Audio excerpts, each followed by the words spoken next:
Assalamualaikum warahmatullahi wabarakatuh, teman pecinta sejarah.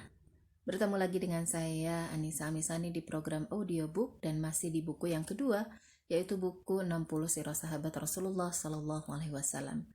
Hari ini kita masuk ke sahabat yang ke-47, yaitu sahabat yang luar biasa, masih muda tapi sangat kiprahnya ya, sangat luar biasa di hadapan para sahabat, terutama di hadapan Rasulullah Sallallahu Alaihi Wasallam.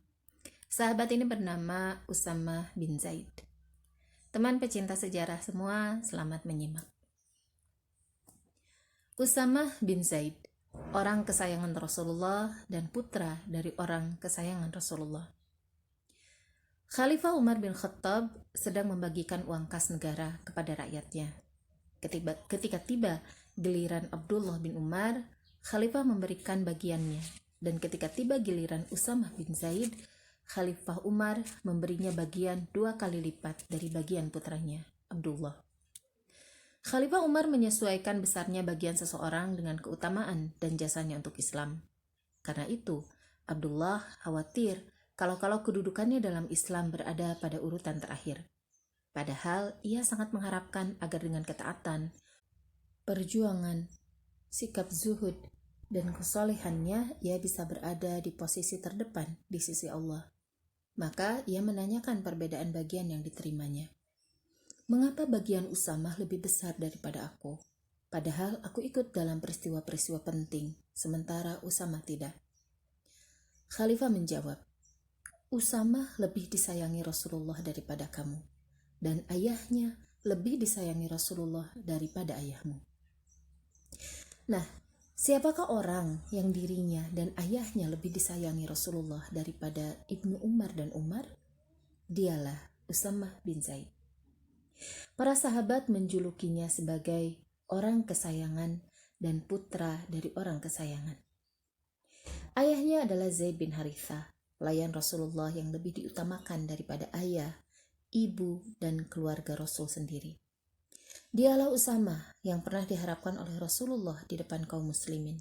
Lalu beliau bersabda, Aku persaksikan kepada kalian bahwa Zaid ini adalah anakku, menjadi ahli warisku, dan aku menjadi ahli warisnya. Sejak itu ia dikenal oleh kaum muslimin sebagai Zaid bin Muhammad, hingga akhirnya Allah mengubah tradisi pengambilan anak angkat seperti yang berlaku pada zaman jahiliyah. Usamah yang kita bicarakan sekarang adalah putra Zaid. Ibunya adalah Ummu Aiman, budak yang dimerdekakan oleh Rasulullah, juga wanita pengasuh beliau. Wajah dan perawakannya sama sekali tidak meyakinkan, tidak memberinya peluang untuk meraih satupun prestasi duniawi, seperti yang ditulis oleh para ahli sejarah. Hitam dan pesek, dua kata yang melukiskan seluruh bentuk lahiriah Usamah. Akan tetapi, sejak kapan Islam mementingkan bentuk lahiriah seseorang? Sungguh tidak pernah. Bahkan Rasulullah pernah berkata, Ketahuilah betapa banyak orang yang berambut kusut, penuh debu, dan berpakaian usang, hingga tak diacuhkan orang, tetapi bila ia memohon kepada Allah, pasti dikabulkan. Kalau begitu, kita tidak perlu membicarakan bentuk lahiriah Usamah. Kita tidak perlu membicarakan kulitnya yang hitam atau hidungnya yang pesek, karena semua itu sama sekali tidak berarti dalam penilaian Islam.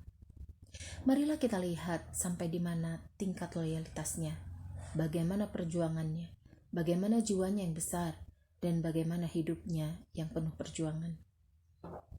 Di semua bidang itu ia telah mencapai tingkat yang menjadikan Rasulullah sayang dan hormat kepadanya. Beliau pernah bersabda, Usamah bin Zaid adalah orang yang paling kusayangi. Aku berharap ia termasuk orang-orang terbaik di antara kalian. Karena itu, perlakukan dia dengan baik. Usamah memiliki semua sifat utama yang menyebabkan dirinya disayangi dan dihormati Rasulullah. Ia adalah putra dari sepasang suami istri yang sudah masuk Islam di masa-masa awal dan memiliki kesetiaan tinggi kepada Rasulullah. Ia lahir dalam pangkuan Islam dan menyusui dari susu murni yang tidak tercampur debu-debu jahiliyah. Meskipun usianya masih muda, ia seorang muslim yang tangguh dan memiliki keimanan kuat yang siap memikul tanggung jawab keimanan. Ia memiliki kesetiaan yang tinggi dan tekad yang kuat. Ia juga sangat cerdas, tawadhu, dan pengorbanannya untuk Allah dan Rasul-Nya tidak terbatas. Selain itu, ia mewakili orang-orang yang menjadi korban rasisme yang ingin dihapus oleh Islam. Laki-laki hitam pesek ini mempunyai kedudukan tersendiri di hati Nabi dan kaum muslimin. Karena Islam yang merupakan agama yang dipilih Allah bagi hambanya, telah membuat standar yang benar terhadap penyebab keutamaan manusia. Allah berfirman, "Hai manusia, sesungguhnya kami menciptakan kalian dari seorang laki-laki dan seorang perempuan dan menjadikan kalian berbangsa-bangsa dan bersuku-suku supaya kalian saling mengenal. Sesungguhnya orang yang paling mulia di antara kalian di sisi Allah adalah orang yang paling bertakwa." Al-Hujurat ayat 13. Begitulah, bahkan pada peristiwa Fathu Mekah, Rasulullah memasuki Mekah dengan membonceng pemuda hitam pesek ini, Usamah bin Zaid. Kemudian kita lihat beliau memasuki Ka'bah.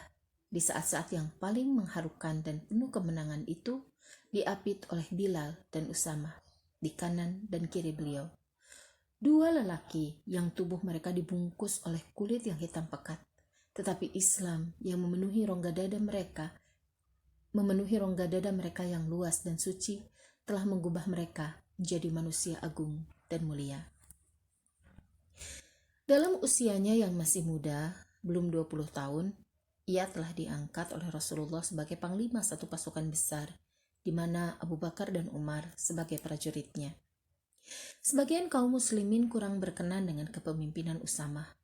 Mereka menganggap terlalu berlebihan karena di dalam pasukan itu terdapat para tokoh Ansor dan Muhajirin. Rasulullah SAW mendengar keresahan mereka, maka beliau mengumpulkan kaum muslimin dan berpidato di hadapan mereka.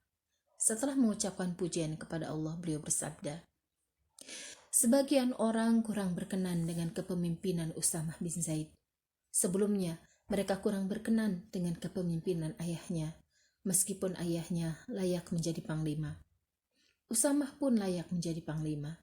Dialah orang yang paling kusayangi setelah ayahnya. Aku berharap dia termasuk orang-orang terbaik di antara kalian. Karena itu, perlakukanlah dia dengan baik." Rasulullah wafat sebelum pasukan ini berangkat ke tempat tujuannya. Akan tetapi, beliau telah meninggalkan pesan berharga kepada para sahabat. Teruskan pemberangkatan Usamah. Wasiat ini dijunjung tinggi oleh Khalifah Abu Bakar. Meskipun kondisi setelah wafatnya Rasulullah sedikit berubah, Khalifah Abu Bakar bersikeras untuk melaksanakan wasiat itu. Pasukan di bawah komando Usamah pun berangkat ke tempat tujuan, meninggalkan Umar karena diminta Khalifah untuk menetap di Madinah. Kaisar Romawi, Heraklius, mendengar berita wafatnya Rasulullah dan pada waktu yang sama, ia mendengar berita berangkatnya pasukan Islam menuju perbatasan Syam di bawah komando Usamah bin Zaid. Ada perasaan gentar di hatinya. Ternyata, wafatnya Rasulullah tidak mempengaruhi tekad dan kekuatan kaum muslimin. Pihak Romawi merasa ciut dan tidak berani lagi meneruskan rencana mereka menggempur pusat pemerintahan Islam di Jazirah Arab. Pasukan Usamah pulang ke Madinah tanpa kehilangan satu tentara pun. Kaum muslimin sama berkomentar, "Kita tidak pernah melihat pasukan yang lebih utuh dari pasukan Usamah." Pada suatu hari, Usamah menerima pelajaran sangat berharga dari Rasulullah. Pelajaran yang senantiasa ia pegang hingga ia meninggal dunia di akhir masa pemerintahan Muawiyah. 2 tahun sebelum wafatnya Rasulullah SAW, beliau mengirim Usamah sebagai komandan pasukan kecil untuk menghadapi sekelompok orang musyrik yang mengganggu ketentraman kaum muslimin. Ini adalah kali pertama Usamah diangkat sebagai pemimpin. Tugas ini diselesaikan dengan baik oleh Usamah. Ia bersama pasukannya pulang membawa kemenangan dan berita kemenangannya sudah terlebih dahulu sampai kepada Rasulullah. Beliau sangat senang. Marilah kita dengarkan kisah selengkapnya dari Usamah sendiri. "Aku pulang dan langsung menghadap Nabi. Berita kemenangan pasukan kami telah sampai kepada beliau. Kulihat wajah beliau ceria. Aku disuruh mendekat, lalu beliau bersabda, ceritakan kepadaku." Maka aku menceritakan kepadanya. Aku juga ceritakan bahwa ketika pasukan musuh sudah kalah, aku berhasil mengejar seorang tentara musuh. Ketika ku bidikan tombakku ke arahnya, ia mengucapkan la ilaha illallah, tapi aku tetap menancapkan tombakku ke tubuhnya hingga ia mati. Wajah Rasulullah langsung berubah, lalu beliau bersabda, "Apa-apaan kamu ini, Usama? Bagaimana dengan kalimat la ilaha illallah?" Beliau terus mengulangi ucapan itu, hingga rasanya aku ingin lepas dari semua perbuatanku selama ini. Lalu aku masuk Islam sebagai orang baru. Demi Allah, setelah mendengar sabda Nabi itu, aku tidak memerangi orang yang mengatakan la ilaha illallah. Inilah pelajaran berharga yang menjadi petunjuk arah kehidupan Usama, orang kesayangan dan putra dari orang kesayangan. Sejak ia menerima pelajaran itu hingga meninggal dunia dalam keadaan ridho dan diridhoi. Sungguh pelajaran yang sangat dalam, pelajaran yang mengungkapkan sisi kemanusiaan, keadilan, keluhuran prinsip, ketinggian agama dan akhlaknya. Rasulullah menyesalkan kematian laki-laki itu. Beliau juga menyesalkan tindakan Usamah yang telah membunuhnya. Padahal, laki-laki itu adalah seorang tentara kafir. Ia mengucapkan la ilaha illallah dan tangan kanannya masih memegang pedang yang berlumuran darah kaum muslimin. Ia mengucapkan kalimat tauhid itu untuk menyelamatkan dirinya dari sabetan pedang mematikan, atau untuk menunggu kelengahan lawannya, lalu memulai perang lagi. Akan tetapi, karena dia telah mengucapkan kalimat tauhid, saat itu juga darah dan kehidupannya terlindungi, apapun faktor dan niatnya. Usama memperhatikan benar pelajaran ini. Jika laki-laki itu saja dalam kondisi seperti itu dilarang oleh Rasulullah untuk dibunuh karena mengucapkan la ilaha illallah, tentu orang-orang yang sudah benar-benar masuk Islam dan beriman memiliki jaminan lebih atas darahnya. Ketika terjadi kekacauan besar antara Khalifah Ali dan pengikutnya dengan Muawiyah dan pengikutnya, Usama tidak memihak siapapun. Meskipun ia sangat sayang dan hormat kepada Khalifah Ali dan mengetahui bahwa Ali berada di pihak yang benar, tidak mungkin ia akan membunuh seorang muslim yang beriman kepada Allah dan Rasul-Nya. Sebab dia sendiri pernah ditegur keras oleh Nabi karena membunuh seorang tentara kafir yang mengucapkan kalimat tauhid dalam keadaan terpojok. Ia mengirim surat kepada Khalifah Ali. "Seandainya engkau berada di mulut singa sekalipun, aku bersedia masuk bersamamu ke dalamnya. Tetapi untuk urusan ini, aku tidak bisa menerimanya." Maka selama perselisihan dan peperangan terjadi, ia berdiam diri di rumahnya. Ketika beberapa orang rekannya mempertanyakan pendiriannya itu, ia menjawab, "Aku tidak akan memerangi orang yang mengucapkan la ilaha illallah." Seorang rekannya berkata, "Bukankah Allah telah berfirman, dan perangilah mereka hingga tidak ada lagi kerusakan dan agar seluruh ketaatan hanya untuk Allah?" Ia menjawab, "Yang dimaksud dalam ayat itu adalah orang-orang yang musyrik. Kita telah memerangi mereka hingga tidak ada lagi kerusakan dan hingga ketaatan hanya untuk Allah." Pada tahun 54 Hijriah, Usama sudah sangat rindu berjumpa Allah. Ruhnya sudah gelisah ingin kembali ke tempatnya semula. Saat itu juga, pintu-pintu surga terbuka untuk menyambut kedatangan seorang laki-laki yang soleh dan takwa. Radhiyallahu anhu, Usama bin Zaid.